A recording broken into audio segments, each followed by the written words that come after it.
मायके की विदाई से अच्छी ससुराल में गृह प्रवेश। प्रभा और धीरज अपने बेटे ध्रुव के साथ उर्वशी को देखने उसके घर आए हुए हैं। चाय पीते हुए धीरज की नजर सिल्की शरारा पहने अपने मम्मी पापा माया और हरीश के बगल से सोफे पर बैठी उर्वशी पर ही टिकी है, चाय का कप टेबल पर रखकर। भाई साहब, आप शादी की तैयारियां शुरू कर दो, हमें आपकी लड़की बहुत पसंद है। फिर तो आप यही समझ लो कि मेरी बेटी यहाँ से विदा होने ही वाली है और आप घर जाकर उसके गृह प्रवेश की तैयारियां शुरू कर दो।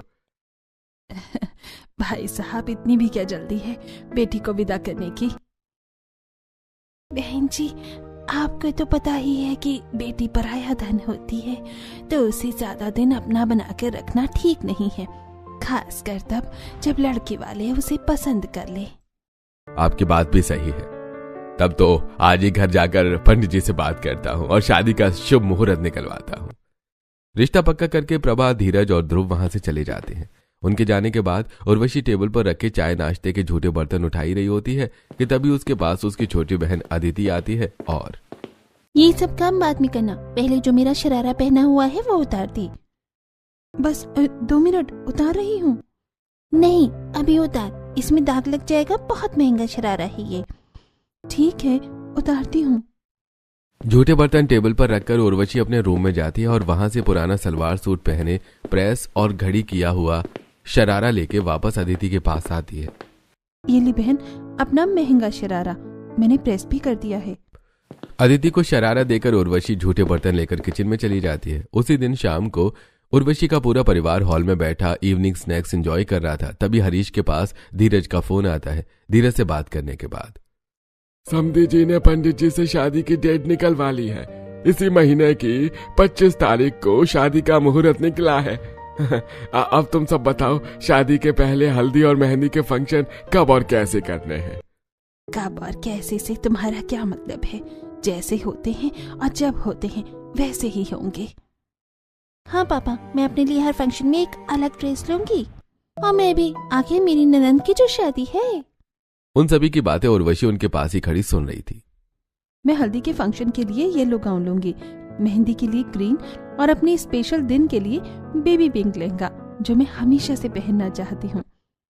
तूने जो हरकत की है उसके बाद भी हम तुझे घर में रहने दे रहे हैं, खिला रहे हैं और तेरी शादी कर रहे हैं, और अब भी तुझे ये उम्मीद है कि हम तेरे लिए और करेंगे। अरे तू हमारा एहसान मान कि तुझे अब घर से नहीं निकाला, नहीं तो तूने तो समाज में हमारी नाक कटाई है। उसके बाद तुझे धक्के मारकर घर से बाहर निकाल देना चाहिए था। पापा, मैंने कुछ भी गलत नहीं किया, आप मेरा भरोसा क्यों नहीं करते? प्लीज कोई तो मेरा भरोसा करो। हमने सुनी सुनाई बातों पर नहीं, आंखों देखी बातों पर भरोसा किया है, और आंखों देखा कभी झूठ नहीं होता। कभी कभी हमें हमारी आंखें भी धोखा देती हैं। तुझे जो करना था कर लिया, अब सफाई देने की कोई जरूरत नहीं है। उर्वशी को सिर्फ कपड़े लेने की बात पर वो सभी खरी खोटी सुनाकर अपने अपने कमरे में चले जाते हैं। और फिर अगले दिन वो सभी शॉपिंग पर जाने के लिए हॉल में इकट्ठा होते हैं और पास ही खड़ी उर्वशी से, हम लोग शॉपिंग पर जा रहे हैं, हमारे पीठ पीछे किसी को घर पर मत बुला लेना। भाभी जी, आपकी सोच मेरे बारे में ऐसी है? ये मेरी सोच नहीं बल्कि तुम्हारी हकीकत है।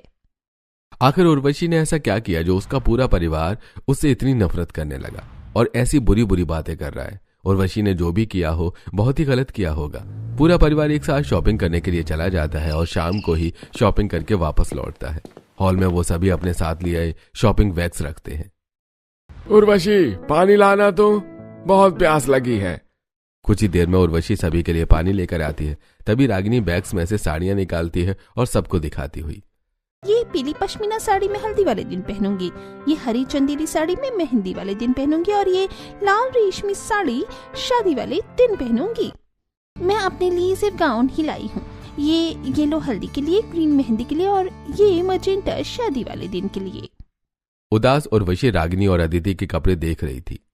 उर्वशी, तो उदास मत हो, तेरे लिए भी हमने कुछ सोचा है, आखिर तेरी ही तो शादी है। अदिति, तेरे पास जो ये पुराना येलो और ग्रीन सूट है ना, वो अपनी बहन को दे देना, हल्दी और मेहंदी के फंक्शन में पहन लेगी, और शादी वाले दिन ननंद मेरी शादी का लहंगा पहन लेगी। अपने अपने बैग्स लेकर सभी अपने अपने कमरे में चले जाते हैं। उर्वशी भी किचन में जाकर डिनर की तैयारी करने लगती है।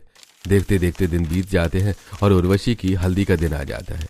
घर के हॉल में ही हल्दी का डेकोरेशन होता है और मोहल्ले की औरतें नीता, मीना, सपना, पूजा और विमला पीली साड़ी पहने एक एक करके वहां आने लगती हैं।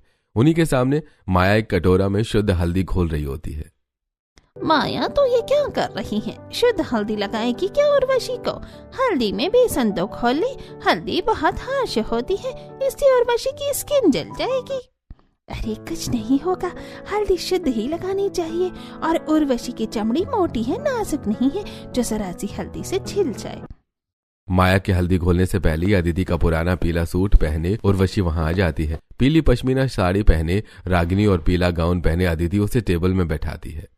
उर्वशी ने वही सूट पहना है ना जो अदिति ने जयंत की हल्दी में पहना था? हाँ, सूट तो वही है, लेकिन सबने नए और उर्वशी ने पुराने कपड़े क्यों पहने हैं? भगवान जाने, ये इनके घर का मामला है, इन्हें ही पता होगा। उर्वशी को जलन न हो इसलिए सपना, मीना, नीता और विमला उसके पैरों, हाथों और गालों में थोड़ी सी हल्दी लगाती हैं, मतलब हल्दी शुभ करती है। लेकिन माया उसके हाथों पर और पैरों में हल्दी मलने लगती है। मम्मी क्या कर रही हो? जल रहा है, ज्यादा हल्दी मत लगाओ ना। छिप कर जल रहा है, बड़ी आई नाटक करने वाली। इस तरह बोलकर दुनिया वालों को क्या दिखाना चाहती है कि मुझ में ममता नहीं है? माया के बाद एक एक करके रागिनी, अदिति, पीला कुर्ता पहने जयंत और हरीश उर्वशी को पूरे शरीर में रगड़ रगड़ कर हल्दी लगाते हैं। मेरे घर वाले कितना बदल गए हैं। मेरी एक खरोंच पर जिनकी आंखों में आंसू आ जाते थे, आज वो खुद मुझे चोट पहुंचा रहे हैं। मेरा शरीर जल रहा है, फिर भी इन्हें जरा सी भी परवाह नहीं है। हल्दी की पूरी रस्म होते ही उर्वशी भागकर अपने कमरे में जाती है और बाथरूम में जाकर नहाकर टॉवल लपेटकर बाहर आती है। प्योर हल्दी की वजह से उर्वशी के पूरे शरीर में रैशेस पड़ गए थे। हड़बड़ाई उर्वशी ड्रेसिंग टेबल में मॉइस्चराइजर ढूंढने लगती है। कहाँ गया मॉइस्चराइजर? कल तक तो यही था। ये जलन मुझसे बर्दाश्त ही नहीं हो रही। एक काम करती हूँ, भाभी के रूम में जाकर उनका मॉइस्चराइजर लगा लेती हूँ। उर्वशी भागकर रागिनी के कमरे में जाती है और ड्रेसिंग में रखा मॉइस्चराइजर लगा ही रही होती है कि तभी बाथरूम से नहाकर रागिनी टॉवल लपेटे आती है और उर्वशी को मॉइस्चराइजर लगाता देखकर, ये तुम क्या कर रही हो? भाभी जी, हल्दी की वजह से मेरा पूरा शरीर जल रहा था, इसलिए मैंने आपका मॉइस्चराइजर यूज कर लिया। किससे पूछा तुमने? तुम्हें पता भी है ये कितना महंगा मॉइस्चराइजर है? भाभी जी, कभी आप भी तो मेरा मेकअप किट यूज किया करती थी। मैंने कभी आपसे उसकी कीमत नहीं बताई और नहीं आपको टोका। मुझ पर एहसान जताती है। गुस्से में रागिनी उर्वशी को जोरदार थप्पड़ जड़ देती है। रोती हुई उर्वशी हॉल में बैठे सभी घर वालों के पास जाती है। मम्मी पापा, मुझे भाभी ने थप्पड़ मारा। जरूर तो नहीं कुछ गलत किया होगा, इसलिए तेरी भाभी ने तुझे थप्पड़ मारा। मैंने कुछ नहीं किया, मैंने सिर्फ भाभी का मॉइस्चराइजर यूज किया था बस। उर्वशी के पीछे पीछे रागिनी भी साड़ी का पल्लू संभालती हुई आती है। हाँ, यूज किया था, वो भी बिना मुझसे पूछे। उर्वशी, तब तो तेरी भाभी ने बिल्कुल सही किया। अरे अब तुझे हमेशा याद रहेगा कि किसी का सामान उससे पूछे बिना यूज नहीं करना चाहिए। अपनी भाभी के थप्पड़ से ज्यादा तकलीफ उर्वशी को अपने माँ बाप की बातों से हुई। रोती हुई उर्वशी अपने कमरे में चली जाती है। अगले दिन हॉल में उर्वशी की मेहंदी के लिए हरे कपड़ों में सभी मेहमान इकट्ठा हो जाते हैं। उनके आने के बाद उर्वशी भी अदिति का पुराना हरा सूट पहने वहां आकर सोफे पर बैठ जाती है। कल भी उर्वशी ने अदिति का पुराना सूट पहना था और आज भी। आखिर माजरा क्या है? चल क्या रहा है इस घर में? क्या है जो भी चल रहा है, हमें क्या करना है? कुछ देर बाद वहां हरी चंदेरी साड़ी पहने रागिनी, हरा गाउन पहने अदिति और हरी साड़ी पहने माया कटोरी में मेहंदी लिए आती है और उर्वशी की उंगलियां कटोरी में डुबोने लगती हैं। माया, ये तुम उर्वशी के हाथों में किस तरह मेहंदी लगा रही हो? मेहंदी आर्टिस्ट को नहीं बुलाया है क्या? वही कर रही हूँ जो सदियों से चला आ रहा था। मेहंदी आर्टिस्ट को बुलाना और फिर उससे दुल्हन को मेहंदी लगवाना, ये सब आजकल के जोशले हैं। अच्छा ठीक है, इसका मतलब कि मेहंदी की रस्म पूरी हो गई है, तो अब हम सब भी अपने अपने घर जाती हैं। वो सभी औरतें अपने अपने कमरे में चली जाती हैं। हल्दी की रस्म की तरह ही बेमन सी उर्वशी की मेहंदी की रस्म भी पूरी हो जाती है। उंगलियों में लगी मेहंदी देखती हुई उर्वशी अपने कमरे में चली जाती है और फिर अगले मतलब शादी वाले दिन उर्वशी ड्रेसिंग के सामने अपनी भाभी रागिनी का दिया हुआ लहंगा पहने बैठी सोचती है, मैंने कितने सपने देखे थे अपनी शादी के लिए। मैं ये पहनूंगी, वो पहनूंगी, ऐसा करूंगी, वैसा करूंगी, फैमिली के साथ एंजॉय करूंगी, लेकिन सब सपने टूट गए। मेरे घर वाले मुझे उस गलती की सजा दे रहे हैं जो मैंने की ही नहीं। तभी वहां नई साड़ी पहने माया और नया लहंगा पहने रागिनी आती है और उर्वशी को आर्टिफिशियल ब्राइडरी ज्वेलरी देकर, लहंगा तो तूने पहन ही लिया है, अब ये ज्वेलरी पहन, जल्दी से तैयार हो जा, बारात आती ही होगी। उर्वशी की आर्टिफिशियल ज्वेलरी देखकर वो दोनों वहां से चली जाती हैं। हरीश ने शादी का टेंट और मंडप मोहल्ले में ही खाली पड़े मैदान में लगवाया था, जहां उर्वशी का परिवार हाथ में फूल माला लिए बारातियों के स्वागत के लिए खड़ा था। आसमान में स्काई शॉट्स देखकर और ढोल नगाड़ों की आवाज सुनकर, अरे तुम सब बारातियों के स्वागत के लिए तैयार रहना, बारात कुछ ही देर में आने ही वाली है। कुछ ही देर में बैंड बाजे के साथ शेरवानी पहने घोड़ी पर सवार ध्रुव अपने पूरे परिवार और मेहमानों के साथ बारात लेकर पहुंच जाता है। वो सभी माला पहनाकर बारातियों का स्वागत करते हैं। ध्रुव को जयंत घोड़ी पर से नीचे उतारता है। पंडित जी के बुलाने पर ध्रुव मंडप में जाकर बैठ जाता है। दूल्हे राजा तो मंडप में आ गए, दुल्हन कहाँ रह गई? तभी रागिनी उर्वशी को लेकर आती है और उसे मंडप में बिठा देती है। पंडित जी विधिवत नवग्रह पूजा और हवन करवाते हैं और फिर उर्वशी के साथ 7 फेरे लेने के बाद ध्रुव उसे मंगलसूत्र पहनाता है और उसकी मांग भरता है। विवाह संपन्न हुआ, अब दुल्हन को ले जाकर विदाई की सभी रस्में पूरी कीजिए। ध्रुव और उर्वशी मंडप के बाहर निकलते हैं और फिर माया उर्वशी को अपने साथ लेकर हॉल में जाती है। उनके साथ सभी घरवाले और मोहल्ले की औरतें भी जाती हैं। माया, उर्वशी को रसोई में ले जाकर उससे कुछ मीठा बनवा ले, मायके से विदा होने से पहले की ये रस्म होती है। और क्या होता है इस रस्म से? ऐसा करके बेटियां अपने पीछे मायके में मां अन्नपूर्णा का आशीर्वाद छोड़कर जाती हैं। मुझे कोई जरूरत नहीं है उर्वशी के आशीर्वाद की, मेरे घर पर पहले से ही मां अन्नपूर्णा का आशीर्वाद बना हुआ है। चलो ठीक है, तुम्हें मीठा नहीं बनवाना है तो ना सही, मंदिर ले जाकर उर्वशी को देवताओं का आशीर्वाद तो दिलवा दो। उसकी भी कोई जरूरत नहीं है, मैं अब इसके कदम मंदिर में नहीं पड़ने देना चाहती। हाय राम, कैसी माँ है, बेटी की शादी होते ही उसे पराया कर दिया। ठीक है मम्मी, अगर मैं आपके लिए इतनी ही बुरी हूँ तो कम से कम विदा करने से पहले मुझे एक बार गले से तो लगा लो। उर्वशी जैसी माया को गले लगाने के लिए उसकी तरफ बढ़ती है, माया उसे थप्पड़ मार देती है। तू मुझसे दूर रहे, अब तेरा मुझसे कोई रिश्ता नहीं है। ये तू क्या कह रही है माया? तेरी बेटी विदा होने वाली है और तू उसे प्यार करने की बजाय थप्पड़ मार रही है। उसे विदा करने से पहले एक बार तो गले से लगा ले। नहीं, मुझे इससे अब कुछ लेना देना नहीं है। कह दो इसे कि अब विदा होकर अपने ससुराल चली जाए, हट जाए मेरी नजरों के सामने से। ठीक है रागिनी बहू, जा रसोई से चावल ले आ, घर से विदा होने से पहले उर्वशी चावल उलीचती हुई जाएगी। माया, तू आंचल में आशीर्वाद स्वरूप वो चावल समेट लेना। आखिर तेरी बेटी तेरे घर की लक्ष्मी है और अब विदा होकर जा रही है। माया गुस्से में विदाई की एक भी रस्म पूरी नहीं करती। वो सभी घर के बाहर आकर खड़े हो जाते हैं। फिर भी आशा माया को समझाने की कोशिश करती है। माया देख, मुझे नहीं पता तू अपनी बेटी से क्यों गुस्सा है, लेकिन बेटी को विदा करने से पहले विदाई की आखिरी रस्म तो पूरी कर ले। दहलीज पर उर्वशी से सतिया बनवा और दीवारों पर हाथ के छापे लगवा ले। मुझे नहीं करना, कुछ नहीं करना। इसे जल्दी से यहाँ से विदा करो, मैं इसे और अपने घर में बर्दाश्त नहीं कर सकती। उर्वशी के विदा होने से पहले मोहल्ले की सभी औरतें उसके गले लगती हैं, लेकिन उसकी माँ, भैया, भाभी, पापा और बहन उसे नफरत भरी निगाहों से देखते रहते हैं। तेरी बेटी ने जरूर तेरा कुछ बहुत बिगाड़ा हुआ होगा, जो तूने उसकी विदाई से पहले उससे मुंह मोड़ लिया।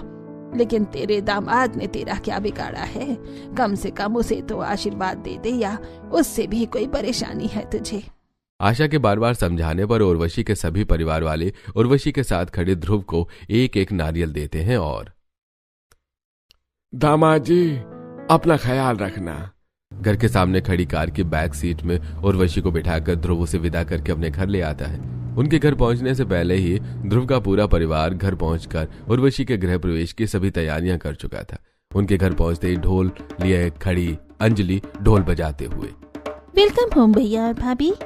दोनों हाथों से पायरो गन चलाकर संजय और निखिल, ओए भाभी घर आ गई, अब शुरू होगा धमाल। उर्वशी के दोनों देवर नंद भांगड़ा करने लगते हैं। ध्रुव कार का दरवाजा खोलकर कार से नीचे उतरने ही वाला होता है कि तभी हाथ में एक लोटा पानी और पूजा की थाली लिए उसकी मम्मी प्रभा वहां आती है।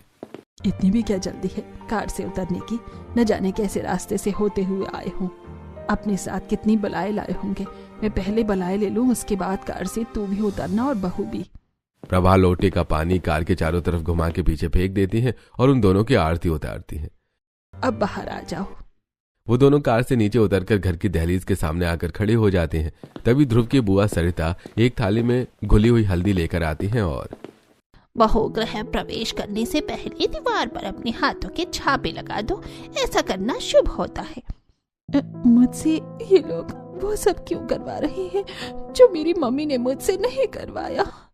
सोचती हुई उर्वशी नम आंखों से हल्दी के 5-5 छापे दरवाजे के दोनों तरफ लगाती है। उर्वशी के छापा लगाने के बाद उसे और ध्रुव को छोड़कर सभी घरवाले घर के अंदर चले जाते हैं। ससुराल की दहलीज पर खड़ी उर्वशी देखती है दहलीज में रखा चावल से भरा कलश, बड़ी सी थाली में घुला लाल सिंदूर, फिर सफेद कपड़ा और फिर फर्श में बिछे हुए फूल। बहू, ये कलश गिरा कर गृह प्रवेश करो। अंजलि अपनी दादी चंपा के आगे आती है और गृह प्रवेश करो, सिंदूर में डुबोकर अपने पैरों के छापे सफेद कपड़े में लगा दो।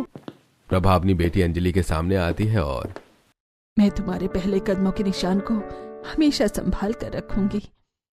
कहीं मैं सपना तो नहीं देख रही हूँ ना कि मायके की विदाई से अच्छा ससुराल में गृह प्रवेश हो रहा है। सोचती हुई मन में खुशी और आंखों में आंसू लिए उर्वशी दाहिने पैर से चावल का कलश गिराकर दोनों पैर रंग में डुबोकर सफेद कपड़े में अपने कदमों के निशान छोड़ती हुई ध्रुव के साथ फूलों पर चलकर हॉल में पहुंच जाती है।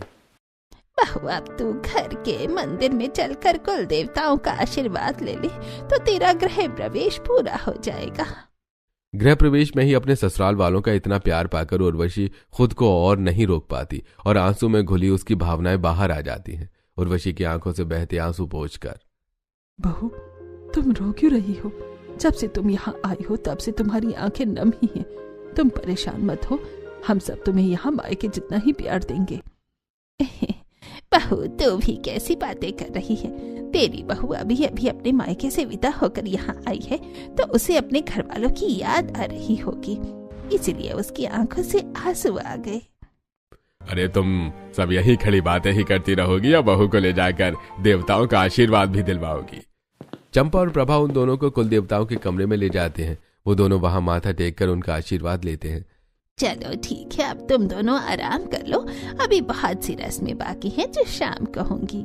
ध्रुव उर्वशी को लेकर जैसे अपने कमरे के पास पहुंचता है, दरवाजे पर खड़ी अंजलि उन दोनों को देखकर दोनों हाथ फैलाकर रास्ता रोक लेती है और भाभी जी, ऐसे कैसे बिना टोल टैक्स दिए अपने कमरे में आ जाओगी? द्वार छिकाई तो लगेगी ही। अंजलि देख, हम बहुत थके हुए हैं, कमरे में जाने दे, टोल टैक्स बाद में ले लेना। बाद में नहीं, अभी। अंजलि की आवाज सुनकर प्रभा वहां आ जाती है और अंजलि क्यों अपनी भाभी को परेशान कर रही है? उसे जाने दे कमरे के अंदर। ऐसे कैसे जाने दो मम्मी? नेक लेने का ऐसा मौका मुझे जिंदगी में फिर कभी नहीं मिलेगा। मैं क्या दूं? मेरे पास तो देने के लिए कुछ भी नहीं है। प्रभा उर्वशी के पीछे आती है, उसके हाथ में सोने की चेन पकड़ाकर उसके कान में। बहू, ये लो, अपनी ननंद को दे दो, वो खुश हो जाएगी। उर्वशी वही सोने की चेन अंजलि को दे देती है। वाह भाभी जी, सोने की चेन। मिल गया ना नेक, चल अब साइड जा, मेरी बहू को कमरे में जाने दे। सोने की चेन पाकर खुश अंजलि अपने भैया भाभी को कमरे के अंदर जाने देती है। वो दोनों बेड पर बैठकर कुछ देर आराम करते हैं। कुछ देर बाद नया गुजराती लहंगा लिए प्रभा, बहुत ही अट्रैक्टिव पर्पल गाउन लिए अंजलि और अपना खानदानी मैरून मोतियों और कौड़ियों से जड़ा हुआ लहंगा लिए रूपा कमरे में आती है। बहू, तुम अपनी मुंह दिखाई की रस्म में ये लहंगा पहनना, मैंने खास तुम्हारी मुंह दिखाई के लिए ही खरीदा है। नहीं भाभी जी, अभी गाउन पहनना। मुंह दिखाई की रस्म में बहुएं हमेशा लहंगा या साड़ी ही पहनती है। आप गाउन पहनकर एक नया ट्रेंड सेट करना। अरे तुम दोनों हटो, मेरी पोता बहू ये खानदानी लहंगा पहनेगी। तभी वहां भरी हुई बनारसी लाल साड़ी लिए तूफान की तरह उर्वशी की बुआ सास सरिता आती है और मेरे भतीजा बहू ना तो गाउन पहनेगी और ना ही ये ओल्ड फैशन लहंगे। मेरी भतीजा बहू पहनेगी मेरी दी हुई है बनारसी साड़ी। ससुराल वालों का इतना प्यार देखकर उर्वशी की आंखें एक बार फिर नम हो जाती हैं। बहू, तुम फिर से रोने लगी? तुम्हें हमारे दिए हुए कपड़े पसंद नहीं आए हैं क्या? नहीं मम्मी जी, ऐसी बात नहीं है। आप लोगों का इतना प्यार देखकर मैं इमोशनल हो गई हूँ। बहू, अपने आंसुओं को संभाल कर रखो, तुम्हें ससुराल में बहुत ज्यादा प्यार मिलने वाला है। वो चारों अपने लाए हुए लहंगे और साड़ी और गाउन रखकर चली जाती है। उर्वशी अपनी दादी सास का दिया हुआ खानदानी लहंगा पहनकर मुंह दिखाई की रस्म के लिए हॉल में जाती है, जहां मौजूद घर की सभी औरतें और मोहल्ले की ललिता, रानी, निशा और शिवानी उर्वशी को देखकर, मेरी पोता बहू इस खानदानी लहंगे में बिल्कुल राजघराने की नई बहू लग रही है। वो तो लगेगी ही, मेरी बहू को मायके में अच्छे संस्कार जो मिले हैं। सिर्फ एक दिन में ही मेरे ससुराल वालों को पता चल गया कि मायके में मुझे अच्छे संस्कार मिले हैं, लेकिन जिनके हाथ में पैदा होते से ही रही, जिन्होंने मुझे संस्कार दिए, उन्हें ही अपने संस्कारों पर भरोसा नहीं है। मुंह दिखाई की रस्म पूरी होने के बाद उर्वशी अपने कमरे में ध्रुव के साथ बैठी हुई थी, लेकिन उसके चेहरे पर खुशी नहीं बल्कि मायूसी, दुख और आंखों में आंसू थे। मैं जानता हूं उर्वशी, तुम्हें इस समय अपने घर वालों की याद आ रही है। अरे आनी भी चाहिए, जिनके साथ पूरी जिंदगी रही, उनसे अचानक विदा होना तुम्हारे लिए आसान नहीं होगा। बोलता हुआ ध्रुव उर्वशी को गले से लगा लेता है और उसके आंसू पोंछता है। अब तुम रोना बंद करो, मैं कल ही तुम्हें तुम्हारे मायके लेकर चलूंगा। ध्रुव, मेरे आंसुओं की वजह मायके से विदा होना नहीं, बल्कि कुछ और है। जो भी वजह हो मुझे बता सकती हो। उर्वशी उठकर खिड़की के पास जाकर खिड़की खोलती और आसमान की तरफ देखती हुई, आज हमारे सफर की नई शुरुआत होगी और मैं इस सफर की शुरुआत सच से करना चाहती हूँ। कैसा सच? मेरे परिवार वाले मुझसे बहुत प्यार करते थे और मेरी हर जिद और फरमाइश पूरी करते थे। उर्वशी ध्रुव से उस दिन की बात बताती है जिस दिन वो जीन्स टॉप और लेदर जैकेट पहने हॉल में बैठे अपने सभी घर वालों से ट्रिप पर जाने की बात बता रही थी। मैं अपने कुछ फ्रेंड्स के साथ ट्रिप पर जा रही हूँ। हाँ तो हमें क्यों बता रही है, जाओ जहाँ जाना चाहती हो, कौन सा हम तुम्हें रोकेंगे। हमें तुम पर पूरा भरोसा है कि तुम हमारा भरोसा नहीं तोड़ोगी। काश मेरी घरवाली भी मुझ पर इतना ही भरोसा करती तो मैं भी आपकी तरह अपनी मनमर्जी से जिंदगी जी पाती। उर्वशी अपनी फ्रेंड के साथ ट्रिप पर चली जाती है। उसके ट्रिप पर जाने के 2 दिन बाद अपने कमरे में बैठी फोन में उर्वशी का फोटो देख रही माया के फोन में एक वीडियो मैसेज आता है, जिसे ओपन करते ही माया के पैरों तले जमीन खिसक जाती है। ये क्या देख रही हूँ मैं? ये देखने से पहले मैं अंधी क्यों नहीं हो गई? उर्वशी ने हमारे भरोसे का ये सिला दिया। माया की चीख सुनकर सभी लोग कमरे में आ जाते हैं और वो वीडियो देख लेते हैं। उर्वशी, तूने हमारे भरोसे का बहुत नाजायज फायदा उठाया है। अभी तक तूने हमारा प्यार देखा है, अब नफरत देखेगी। वो वीडियो देखकर गुस्से और नफरत से भरा पूरा परिवार उर्वशी के ट्रिप से वापस आने का इंतजार करने लगता है। 3 दिन बाद जब वो ट्रिप से वापस आकर हॉल में बैठे सभी लोगों के पास जाती है तो गुस्से और नफरत से भरी उनकी नजरें देखकर, क्या हुआ? आप सब लोग मुझे इस तरह घूर क्यों रहे हो? माया अपने फोन में उर्वशी को वो वीडियो दिखाती है जिसमें वो किसी लड़के के साथ होटल के रूम में थी। ये सब करने के बाद भी तू इतनी कॉन्फिडेंस से हमारे सामने खड़ी कैसे है? तूने हमारे भरोसे का ये सिला दिया, ये सब करने जाती है तू घर से बाहर। मैंने ऐसा कुछ भी नहीं किया, ये वीडियो फेक है। आपको तो पता ही है आजकल टेक्नोलॉजी कितनी एडवांस हो गई है, जिस वजह से किसी के भी ऐसी डीप फेक वीडियोस बनाए जा सकते हैं। खुद को बचाने के लिए तू किस किस पर इल्जाम लगाएगी? तू क्या सोचती है कि वीडियो देखने के बाद अब हम तेरी किसी भी बात पर भरोसा कर लेंगे? ये बात बताते हुए खिड़की के पास खड़ी उर्वशी की आंखों में आंसू आ गए। उर्वशी की पूरी बात सुनकर उसके पास खड़ा ध्रुव, देखो मैं भी नहीं समझ पा रहा हूं कि सच क्या है और झूठ क्या है, लेकिन अगर तुम्हारे पास वो वीडियो है तो मैं उसकी सच्चाई का पता लगा सकता हूं। उर्वशी अपने फोन में वो वीडियो दिखाती है। वीडियो देखकर ध्रुव, वीडियो देखकर मुझे ये नहीं लगा कि ये वीडियो फेक है, लेकिन फिर भी मैं इसकी जांच अपने AI एक्सपर्ट फ्रेंड आशु से करवाऊंगा। ध्रुव अपने फ्रेंड आशु को वो वीडियो सेंड करता है और मैसेज करके वीडियो की रियलिटी चेक करने को कहता है। उस रात उन दोनों को ही नींद नहीं आती, बिस्तर पर लेटे करवटें बदलते रहते हैं और अगली सुबह हॉल में बैठे अपने घर वालों के सामने ऐसे जाते हैं जैसे कुछ हुआ ही नहीं। वो सभी चाय पी रहे होते हैं, तभी वहां आशु आता है और ध्रुव को अपने साथ छत पर ले जाता है। उन दोनों के पीछे उर्वशी भी छत पर जाती है। ध्रुव मेरे यार, वीडियो देखकर मैं भी 1 सेकंड के लिए इसे सच मान बैठा था, लेकिन अच्छी तरह जांचने के बाद मुझे पता चला कि वीडियो कंप्लीटली फेक है, जो कि डीप फेक आर्टिफिशियल इंटेलिजेंस से बना है। इसका मतलब? इसका मतलब कि इस वीडियो से भाभी का दूर दूर तक कोई कनेक्शन नहीं है। यार तूने मेरे दिल से कितना बड़ा बोझ उतार दिया। आखिरकार मेरी बेगुनाही साबित हो ही गई। अभी नहीं, तुम मेरे साथ अपने घर चलो। ध्रुव उर्वशी को लेकर उसके घर पहुंच जाता है। हॉल में बैठे उसके सभी घर वाले उर्वशी को देखते ही नफरत से भर जाते हैं। उर्वशी, हमने तुझे विदा कर दिया था, अब भगवान के लिए हमें बख्श दे। हमसे रिश्ता रखने या यहाँ आने की कोई जरूरत नहीं है। मुझे पता है आप सभी उर्वशी से इतनी नफरत क्यों करते हैं, लेकिन जो सच्चाई मैं आप सबके सामने रखने वाला हूं उसके बाद आप सभी को खुद से नफरत हो जाएगी। ध्रुव अपने फोन में उन सभी को 2 वीडियो दिखाता है, एक डीप फेक और दूसरा रियल वीडियो में होटल रूम में लड़के के साथ उर्वशी नहीं बल्कि कोई और लड़की थी। आर्टिफिशियल इंटेलिजेंस के गलत इस्तेमाल से आज न जाने कितनी लड़कियों की जिंदगी बर्बाद हो रही है। आर्टिफिशियल इंटेलिजेंस से ज्यादा खतरनाक हमारे जैसे लोग हैं जो अपने ही बच्चों पर भरोसा नहीं करते और ऐसी वीडियो को सच मान लेते हैं। हमसे बहुत बड़ी गलती हो गई उर्वशी, हमें माफ कर दे। हमें तुम्हारी बात पर भरोसा करना चाहिए था। पापा, आप सबने मेरी बातों पर भरोसा न करके मेरी जिंदगी की वो खुशी छीनी है जो अब कभी लौट कर नहीं आएगी। इस घर से मैं एक नाजायज की तरह विदा होकर गई हूँ। ऐसे मत बोलो उर्वशी, उस वीडियो पर भरोसा करके हम सब ने तुझे जो दुख और तकलीफ दी है उसके लिए तू हमें जितनी भी सजा देगी वो कम है। आप सबकी एक ही सजा है, जो रस्में आपने मुझे विदा करते वक्त पूरी नहीं करने दी थी वो पूरी करवाओ। माया किचन में जाती है और तुरंत एक थाली में हल्दी घोल कर लाती है और घर के दरवाजे पर उर्वशी के हाथों से छापे लगवाती है। उर्वशी, इस तरह मैं अब विदाई की सारी अधूरी रस्में पूरी करवाऊंगी। उर्वशी दोबारा ध्रुव के साथ घर से विदा होती हुई, मतलब घर से बाहर निकलती हुई अपने पीछे चावल फेंकती जाती है और उसके पीछे आंचल फैलाई चलती हुई माया चावल इकट्ठे करती है। दहली से बाहर निकलकर उर्वशी कुमकुम से सतिया बनाकर मायके की विदाई की सभी रस्में पूरी करती है।